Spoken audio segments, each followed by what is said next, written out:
Bonjour à tous, dans cette première vidéo de droit civil, nous allons aborder la notion de personnalité juridique et notamment la notion de personne. La personnalité juridique, c'est ce qui permet à une personne physique d'être titulaire de droits et d'obligations. Elle s'acquiert à la naissance et disparaît au décès. Nous allons dans cette vidéo en voir les spécificités. Tout d'abord, faisons un petit point rapide.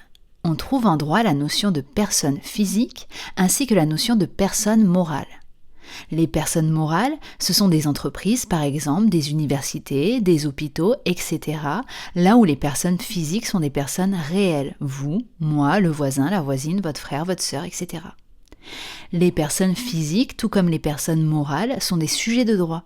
Cela signifie qu'ils sont titulaires de droits, mais également soumis à des obligations. Les choses, les biens, sont des objets de droit.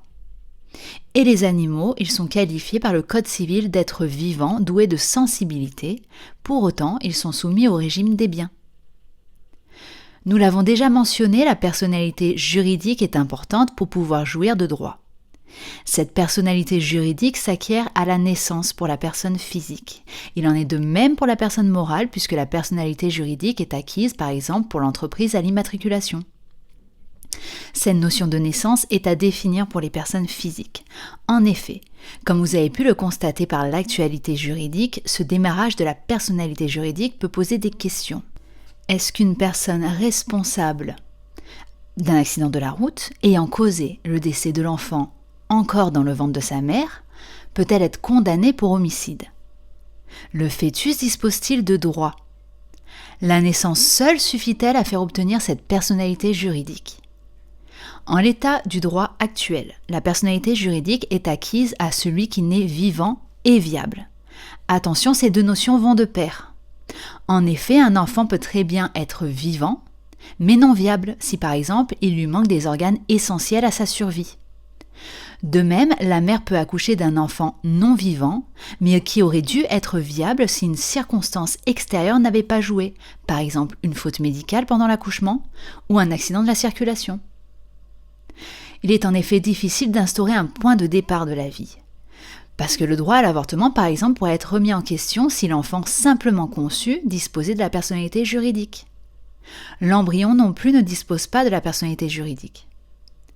Cependant, il existe des dérogations à ce principe d'enfant né vivant et viable. On retrouve ici l'adage infans conceptus, qui permet à l'enfant d'être considéré comme né à chaque fois qu'il s'agit de son intérêt. C'est donc une fiction de la loi. L'enfant doit quand même par la suite naître vivant et viable. Mais cet adage permet à l'enfant simplement conçu, par exemple, d'être considéré comme un héritier dans la succession d'un de ses parents. Enfin, nous l'avons dit, la personnalité juridique disparaît avec la mort. C'est là la seule cause de disparition de la personnalité juridique qui existe en France à l'heure actuelle, même si pendant longtemps la mort civile existait. Cette mort actuellement peut être supposée ou avérée. La mort civile, quant à elle, était une sanction qui avait pour effet de dissoudre le mariage, d'ouvrir la succession de la personne concernée. Revenons en premier sur la mort supposée. On retrouve celle-ci dans le cas de l'absence ou encore dans le cas de la disparition, deux notions différentes. Absence et disparition ne signifient pas la même chose.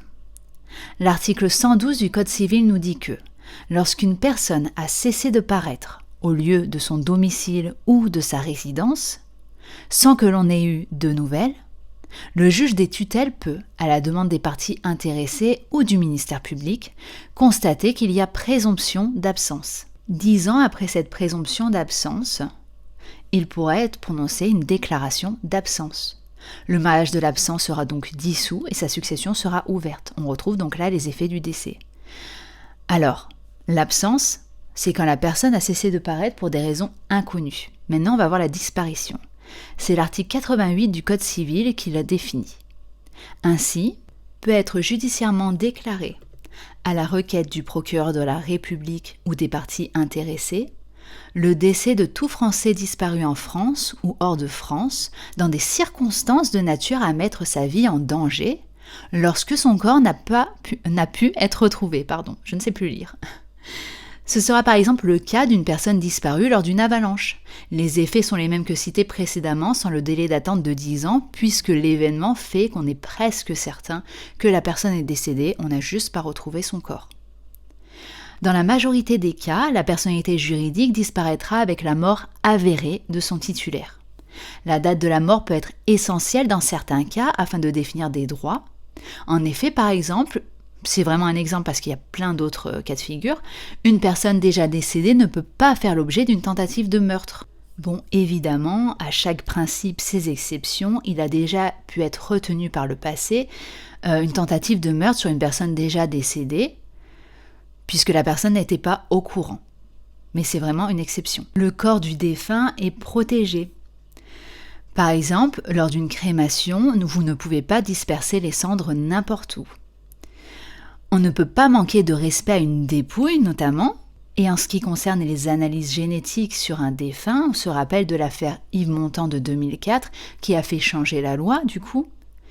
Dans cette affaire, Yves Montand a été exhumé afin d'établir un lien de filiation, ce qui a provoqué une réaction bien sûr de l'opinion publique, puisque ce n'est pas un geste anodin.